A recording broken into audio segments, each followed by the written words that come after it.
an international organization. After the Gulf War, the Gulf countries have been under the influence of Iran as well as the pan-Arab nationalism in Iraq. Therefore, in 1981, this kind of council was established. It has undergone a long time of development.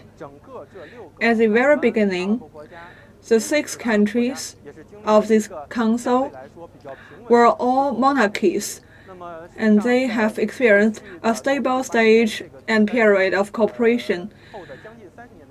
Since the inception in 1981, these monarchies in the Gulf region as well as in the Arabian region have in fact experienced a period of stability and development. At the same time, the 6 members of GCC have experienced rapid development with divergent performance in politics. They have within them minor conflicts and disputes. In 2017, the split between Qatar as well as other 5 members have their long-term root. Before 2017, the outsiders viewed the relationship between these 6 countries as with minor disputes. And these 6 members have been divided into 3 blocks. One is headed by Saudi Arabia with UAE and Bahrain. This bloc actually was led by Saudi Arabia and followed by Bahrain and UAE. And we can see from the 2017 incident that Saudi Arabia takes the lead in separating and cutting the diplomatic relationship with Qatar, and Bahrain as well as UAE and Egypt cut the diplomatic relationship also. And the second block is Qatar, and in the map maybe it is not so evident and obvious to find this country, but Qatar enjoys important geography in terms of the Gulf region as well as in the Arab region. And Qatar took an important position in terms of the power and capability. In terms of oil, natural gas, as well as the performance in OPEC, they all show the importance of Qatar, this country. And Kuwait as well as Oman, these 2 countries belong to another bloc. We can see for Kuwait, it is a moderate power within all the 6 members of the GCC. Especially after 2017, Kuwait has been working as a mediator. And from this perspective, we can say that the Emir of Kuwait as well as Kuwait itself has become a moderating force and takes an important position in the mind of King Salman as well as the Saudi Arabia. And for Oman, from the perspective of economy and politics, it has taken an important role. It is a small country, but it plays along. And for this country, it seems unique. We actually combine Kuwait and Oman as one bloc because they are all moderating forces. But for Oman, it is also unique. It is on good terms with Saudi Arabia, but it is also on good terms with Qatar. And Oman also have good terms with Iran, the long-term opposition of Saudi Arabia. So from the 2017 incident and the previous incidents, Oman have always remained neutral. And today we are witnessing the opening of the GCC summit and Oman has sent lower-level national leaders. The Deputy Prime Minister in terms of the domestic affairs to participate in the GCC summit. And for Saudi Arabia, the king is here. And for Bahrain, the king is here. And for Kuwait, the Emir is here. All top leaders. And for UAE, the Crown Prince will be here. The son of the current president will be here. And we say that it is based on the established practice of sending a crown prince to here. And for Qatar, it is also with outside attention. And the Ministry of Foreign Affairs as well as the Emir of Qatar has acknowledged receiving the invitation. According to certain news coverage, we say that Emir has accepted the invitation, but to our knowledge, until now, this kind of news is not accurate. Qatar has actually acknowledged the reception of such invitation, but the Emir has not expressed its willingness. Therefore, this is what we have known by now. And the latest news we get is that the Deputy Prime Minister of Oman has arrived at the air base in Riyadh, and King Salman is meeting the Deputy Prime Minister of Oman personally at the airport.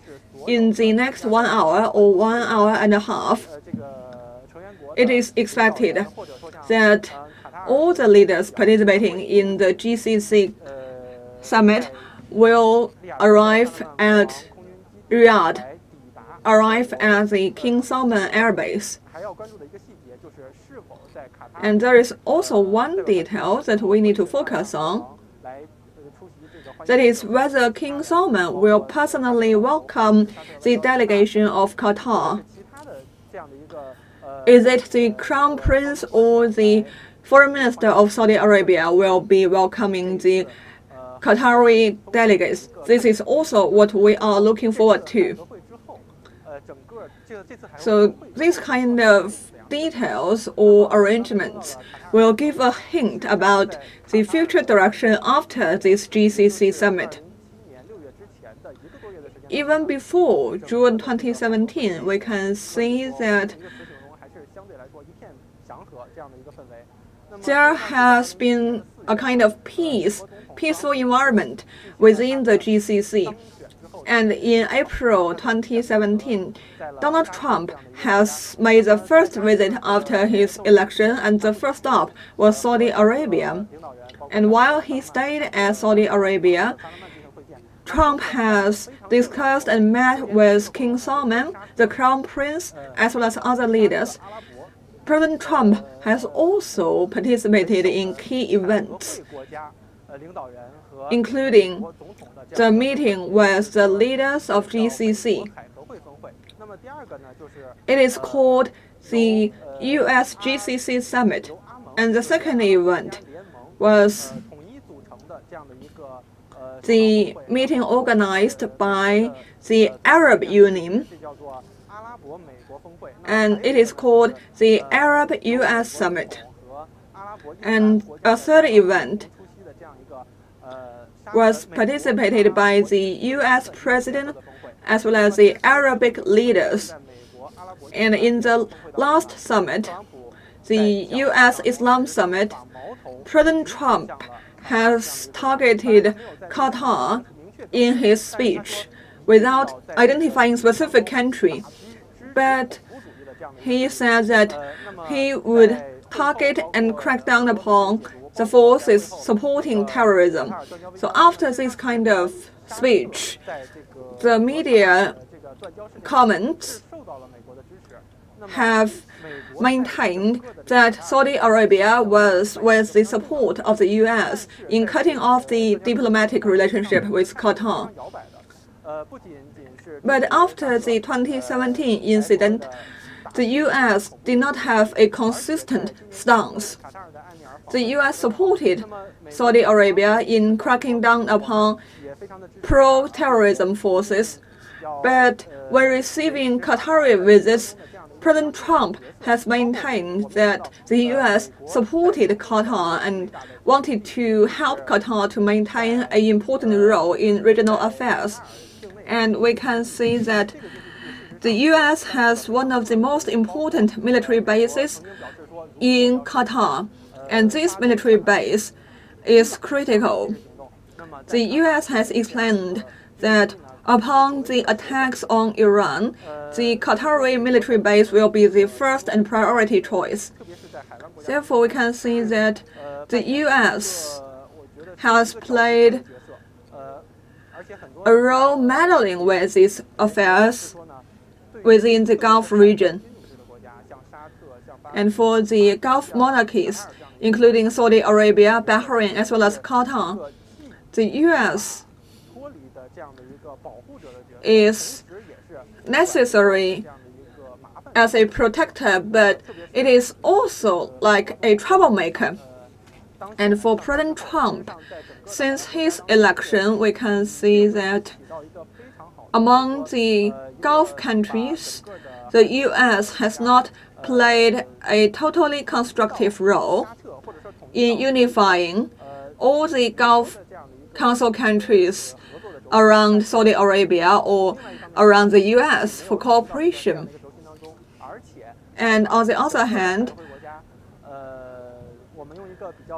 not only the GCC countries have not achieved certain kind of unifying forces, they also face certain splits and conflicts. And for the U.S. Gulf Country Summit has not achieved a good result. For the 2017 incident, the U.S. is not playing a totally constructive role. And within GCC countries,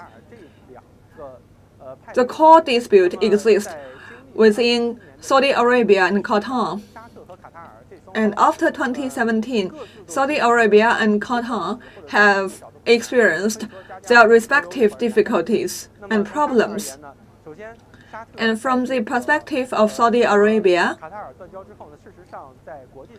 after 2017, it has been facing international pressure from the Arab Union all across the globe. And the U.S. even is putting pressure on Saudi Arabia to actually tackle the issue with Qatar. But we can see that nowadays for Saudi Arabia, Bahrain, UAE, as well as Egypt, these four countries have not reached a simple consensus. The conditions are piling from 4 to 6 to the 13 conditions put forward in October last year. And these four countries have not been backing down in this kind of crisis. And from the perspective of Qatar, it has been experiencing the lack of resources and the rise of prices. But since then, Qatar has actually reallocated the priority of foreign trade from Saudi Arabia and other neighboring countries to Turkey, Iran, and other countries which have close relationship with this country. And the main venue for the World Cup for 2022 Qatar World Cup, this kind of venue construction has not been suspended. But from the perspective of food, pharmaceutics, as well as fuels, other resources, the Qatari government, as well as other authorities, are offering subsidies to maintain a stable price level. Against this backdrop, we can see that Saudi Arabia and Qatar have experienced problems to different extent. But so far, we can say that both countries have not shown the willingness or intention to mitigate their tensions. And from the Qatari perspective, the official media of Qatar as well as the official media of Saudi Arabia, we can see that these two blocs are keeping their strong stance. And we have just mentioned about the Qatar's role in international energy landscape. And we can see that for Qatar, just a week away, it has announced its decision to withdraw from OPEC. And this kind of decision has been an earthquake in the international energy market. A lot of media has emphasized on the important role of Qatar within OPEC, despite the daily production of about 600,000 barrels. The production currently is not that high, but it has potential to increase production, and the expected reserve is in the amount of 2.5 billion barrels. With Qatar withdrawing from OPEC, it will have a huge impact on the international oil price. I have been interviewing experts in terms of the oil market. They believe that Qatar has great potential to raise production, but it does not mean Qatar can, within a short time, increase the production from 600,000 to about 4.8 million barrels or 6 million. This kind of increase over such a short period is impossible. And for the short-term perspective, this kind of increasing potential does not have a huge influence on the international market. As a natural gas power, will Qatar focus on natural gas production? This is also an issue. The exploration of natural gas is not achievable within days. And the exploitation and exploration of natural gas is also limited by certain elements. The cost, as well as the current conditions where the U.S. has become a major exporter of natural gas. So all these elements need to be taken into consideration. And there is another view that after Qatar exit from OPEC, with Saudi Arabia as the leader of OPEC, over the short period of time, maybe Qatar may actually exit from the Gulf Cooperation Council. And I have been interviewing with experts, and they have the following views. OPEC is an energy organization, but for GCC, it is a kind of international organization coordinating political, military, economic, social, even cultural interests within the Gulf region. And OPEC and GCC have different roles. And for the GCC, it has made endeavors in the regional integration, including the currency integration, as well as the trade and custom union. But over the past 3 decades, there have been limited achievements. We can see that from the very beginning of GCC, internal disputes exist. If Qatar wants to withdraw from GCC, it would have done so already in June or July last year. Back then, Qatar would have the chance or better opportunity to withdraw from this kind of organization. Because back then, Qatar had very bad relationship with Saudi Arabia, Bahrain, as well as UAE. But back then, even at that specific juncture, Qatar did not exit from GCC. So for now, the relationship is not good, but it is not that ice point. Therefore, it is not wise for Qatar to withdraw from GCC at current stage. And for GCC, after the separation or cutting off of the diplomatic relationship, the GCC has been paralyzed. Previously, GCC have certain kind of foreign ministers meeting, cultural ministers meeting, and other kind of regular meeting. After that diplomatic incident in 2017, these meetings have been suspended. In December last year, there have been the 38th leaders meeting in Kuwait.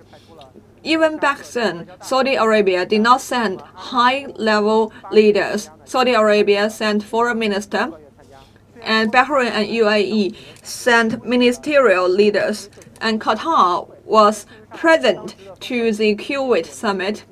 But for that summit, there was no discussion for the Qatar diplomatic incident.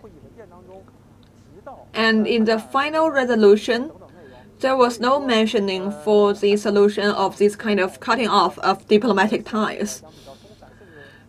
So GCC now is a loose organization or even paralyzed organization.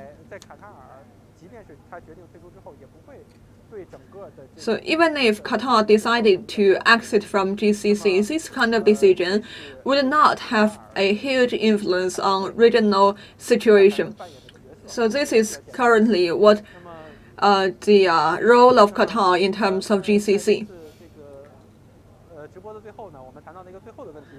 And we will also focus on another issue for the relationship between Qatar and Saudi Arabia. In 2017, Saudi Arabia and Qatar have cut off their relationship, their diplomatic relationship. And we can see that for the media or the press, these two countries have been criticizing each other. Saudi Arabia, the official media of Saudi Arabia, as well as the Arabia television supported by Saudi Arabia and headquartered in another country. This kind of media were criticizing Qatar. And for the Qatari side, the Al Jazeera, as well as other official media, have been criticizing Saudi Arabia. And the Al Jazeera was targeted even at the Crown Prince of Saudi Arabia. And for GCC resolution, it is headquartered in Saudi Arabia. And the GCC resolutions have been actually in line with Saudi Arabia's thinking. And after the splitting of Saudi Arabia and Qatar, Qatar has been skeptical for the GCC resolutions ever since. And in last September and October, for GCC resolutions on Iran and other regional issues, Qatar have remained critical. And Qatar has maintained that it had not participated in the drafting of these resolutions. And Qatar has expressed that this kind of GCC is not the previous organization where six member countries can express their wills. And Qatar has maintained that GCC has become an organization manipulated. So Saudi Arabia and Qatar have not improved their relationship ever since. For GCC, you can see that just now we have another leader from GCC member countries arriving at the King Salman military base. And for the following time, we will actually keep you updated on various platforms of CCTV. And this is the current round of live broadcast.